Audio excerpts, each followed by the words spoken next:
मध्य प्रदेश भोज मुक्त विश्वविद्यालय में सत्र 2013 व 2014 में दैनिक वेतन भोगी कर्मचारियों का नियमितीकरण एवं नियुक्तियों का मामला आज सदन में सवाल पूछे। विधानसभा में विधायक नारायण सिंह पट्टा के द्वारा सवाल पूछे गए। भोज मुक्त विश्वविद्यालय में सत्र 2013 व 2014 में दैनिक वेतन भोगी कर्मचारियों का नियमितीकरण एवं नियुक्तियों को लेकर, जिसका जवाब उच्च शिक्षा और तकनीकी शिक्षा मंत्री इंदर सिंह परमार के द्वारा दिया गया।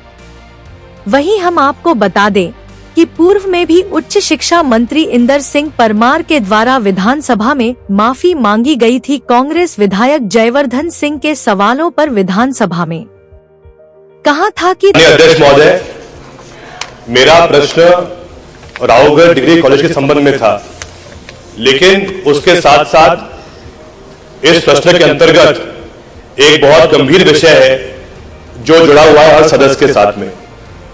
माननीय अध्यक्ष महोदय, पिछले सत्र में 1 जुलाई 2024 को मैंने माननीय मंत्री जी से पूछा था कि रावगढ़ डिग्री कॉलेज कब स्थापित हुआ, कौन कौन से वहां पे पाठ्यक्रम चल रहे हैं, और उसके साथ साथ मैंने आखिरी उसमें पूछा था कि क्या कोई आवेदन दिए गए हैं यूजी से पीजी करने के लिए। माननीय अध्यक्ष जी, मुझे पिछले सत्र में उत्तर दिया जाता है और तारांकित कि रावगढ़ डिग्री कॉलेज में जहां पे पीजी कोर्सेज चलते नहीं है, लेकिन मंत्री जी उत्तर देते हैं कि वहां पर एमएससी फिजिक्स भी चल रहा है, एमएससी केमिस्ट्री भी चल रहा है, एमए राजनीति भी चल रहा है। तो माननीय अध्यक्ष महोदय, मेरा सदन से यही कहना है कि एक एक विधायक इस उम्मीद के साथ प्रश्न पूछता सदन के अंदर कि उनको सही उत्तर मिलेगा, क्योंकि हम सब अधिकतर प्रश्न पूछते हमारे विधानसभा को लेकर, वहां के विकास को लेकर। लेकिन अगर एक साधारण प्रश्न जिसपे सिर्फ मैं ये पूछ रहा हूं कि वहां कोर्सेज कौन कौन से चल रहे हैं, और माननीय मंत्री उत्तर दे रहे हैं कि वहां तो एमए चल रहा है, एमएससी चल रहा है, जबकि वहां पीजी कोई कोर्स ही नहीं है, तो ये बहुत शर्म की बात है। माननीय अध्यक्ष महोदय, मैं इसमें मंत्री जी से मेरा जो पहला प्रश्न है अध्यक्ष महोदय, कि जब कोई गलत उत्तर सदन में आता है तो थोड़ी सुधारने के लिए क्या नियम है, क्या प्रक्रिया है, कृपया मंत्री जी बताएं। अध्यक्ष महोदय, निश्चित रूप से जो माननीय सदस्य का जो प्रश्न था उस कॉलेज की बजाय विभाग के द्वारा, क्योंकि जो अतारांकित प्रश्न था वो लिखित में उत्तर चला गया दूसरे कॉलेज की यार उनके कॉलेज का, हमने उस त्रुटि को हमने सुधारा है। ये सबके लिए वहीं विधायक ठाकुरदास नागवंशी के द्वारा उच्च शिक्षा मंत्री से बरकतुल्ला विश्वविद्यालय भोपाल और राजा शंकर शाह विश्वविद्यालय छिंदवाड़ा में उत्तर पुस्तिकाओं का मूल्यांकन जांच चतुर्थ श्रेणी कर्मचारी से विद्यार्थी से कराई गई, जैसा विधायक ठाकुरदास नागवंशी ने प्रश्न पूछा था। 2247 इंदर सिंह परमार से सवालों के जवाब।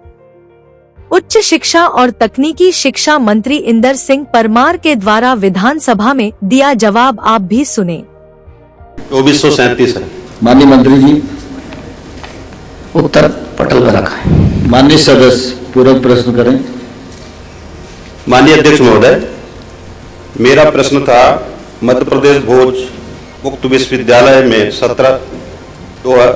2013 एवं 14 में कितने दैनिक वेतन भोगी कर्मचारियों का नियमितीकरण एवं नियुक्तियां हुई। इसमें पहले तो उत्तर आया अध्यक्ष महोदय, फिर उसमें संशोधन करके बताया गया है कि 13 में कुल 31 और 2014 में 25 दैनिक वेतन भोगी संविदा कर्मचारियों के नियमितीकरण आदेश जारी किए गए। मेरा प्रश्न मंत्री जी से यह है अध्यक्ष महोदय कि क्या ये नियुक्तियां हुई, इसमें क्या रोस्टर का पालन किया गया? पहले तो मंत्री जी ये बता दें। माननीय मंत्री। अध्यक्ष महोदय, ये जो माननीय सदस्य जिन नियुक्ति के बारे में कह रहे हैं वो सीधी नियुक्ति का नहीं, प्रतिनियुक्ति के पद थे जो विश्वविद्यालय ने उस समय किए हैं। और क्योंकि वो पद पूर्ण रूप से शासन ने अपना पत्र भेज करके उन पदों को अवैधानिक माना था, इसलिए उनको निरस्त करने का निर्देशित किया गया था, जिसमें विश्वविद्यालय ने 5/10/2013 को हमने शासन ने भेजा था और 5/10/13 को ही विश्वविद्यालय ने उनको स्थगित कर दिया गया। परंतु हाईकोर्ट के स्टे के कारण से वो आज तक भी 2013 के पर है, क्योंकि उन पर स्टे है। अध्यक्ष महोदय, जैसा कि आपने इन नियमितीकरण के आदेशों को लेकर कितने कर्मचारी कब कब कोर्ट गए, एक अगर मंत्री जी इसको बता देंगे तो मैं इसमें, जैसे कुल आपने कहा है कि 31 और 25 कुल मिला के 56 कर्मचारियों का नियमितीकरण आदेश हुआ, जिसमें 2014 में 25 कर्मचारी कोर्ट गए अध्यक्ष महोदय, और 2017 में 3 कर्मचारी और 2022 में 3 कर्मचारी। अब आप ये बताइए कि जब आदेश निरस्त कर दिया गया तो जो 25 लोग 2014 में कोर्ट गए, उनके अलावा 56 में से बाकी बचे 31 कर्मचारियों को किस नियम के तहत 2017 तक पूरा वेतन महंगाई भत्ते के साथ दिया जाता रहा और अब भी दिया जा रहा है? तो कृपया मंत्री जी इसको बता दें। माननीय अध्यक्ष महोदय, जो 15 में से 10 जो नियमितीकरण किए गए हैं प्रतिनियुक्ति के पदों पर, वो राज्य शासन वाले पद थे, राज्य शासन से स्वीकृति हुई थी, जिसमें से 9/9/2013 के थे और 1 था 2014 के। हमने प्रबंधन बोर्ड के उसमें से 38 जो पद उनके द्वारा उनको अधिकार है विश्वविद्यालय के एक्ट में, भोज विश्वविद्यालय के, इसलिए उन्होंने किए थे। शासन की तरफ से 18 थे, उसमें से 15 प्रतिनिधिक थे, 3 सीधी भर्ती के थे। इसमें सभी जो कोर्ट में जाने वाले हैं उनका स्थगन है, अलग अलग तारीख में सबने स्थगन लिया है 2014 में। लेकिन मुख्य बात जो आप मुझे लगता है पूछना चाह रहे हैं कि 2014 में 2013 के बाद में 2014 में फिर से विश्वविद्यालय ने उस समय भर्ती की थी, तो वो उसके लिए क्योंकि अपेक्षा थी कि शासन ने उनको निर्देशित किया विश्वविद्यालय को, इसलिए वो जांच करेंगे। वो पहली बात तो भर्ती नहीं करेंगे, लेकिन फिर भी उन्होंने किए और लंबे समय तक इंतजार करने के बाद में शासन ने को उन्होंने पत्र भेजा है जांच कमेटी बनाने का, वो प्रक्रियाधीन है। माननीय अध्यक्ष महोदय, मंत्री जी कुछ भ्रामक जानकारी दे रहे हैं। मेरे पास सारे एविडेंस रखे हुए हैं, यदि अगर आप कहें तो मैं पटल पर रख सकता हूं। अध्यक्ष महोदय, 2022 में जो 3 कर्मचारी कोर्ट गए, क्या उनका प्रकरण माननीय न्यायालय ने सुना है या कोई आदेश दिया है? एक माननीय अध्यक्ष महोदय, 3 कर्मचारियों ने केवल कोर्ट में मामला लगाया है, कोई सुनवाई नहीं हुई है और ना ही कोई आदेश हुआ है। इसके बाद भी इनको और बाकी सभी जो 31 लोगों को पूरा वेतन में महंगाई भत्ता, डीए और अन्य भत्तों सहित दिया जा रहा है। माननीय मंत्री जी, क्या यह सही है कि जब ये कोर्ट गए तो कुल सचिव ने आदेश जारी किया था कि कोर्ट गए समस्त कर्मचारियों को समेकित वेतनमान ही दिया जाएगा?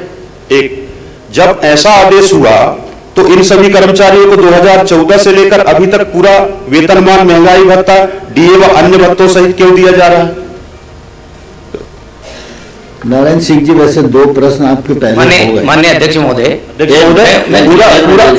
पूरा तो उससे से जुड़ा पूरा नहीं होता ना, प्रश्न 2 ही होते हैं। अध्यक्ष महोदय, आप उनको सीनियर सदस्य ध्यान रखना चाहिए। माननीय मंत्री जी कुछ बोलना चाहें?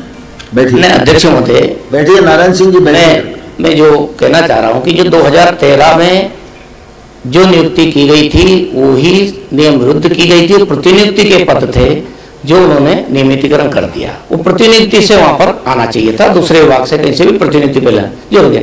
शासन को मालूम पड़ा तो शासन ने तत्काल उनको कहा कि ये गलत की गई है, तो विश्वविद्यालय ने उस समय तत्काल कार्रवाई की भी सही है, लेकिन बाद में उनको कोर्ट से स्टे मिल गया, इसलिए वो चल रहे हैं। लेकिन 2014 में निश्चित रूप से एक बार शासन के निर्देश होने के बाद भी विश्वविद्यालय ने जो नियुक्ति की है वो शासन के निर्देशों की अवहेलना हुई और उनके विश्वविद्यालय के नियमों की, उस पर हमने, क्योंकि विश्वविद्यालय से अपेक्षा थी, विश्वविद्यालय ने अभी पिछले सत्र में ही पत्र शासन को दिया है, उसके लिए शासन स्तर पर समिति गठित करके जिन जिन लोगों के जो कोर्ट से विचार से भिन्न विषय उन सब पर जांच करा करके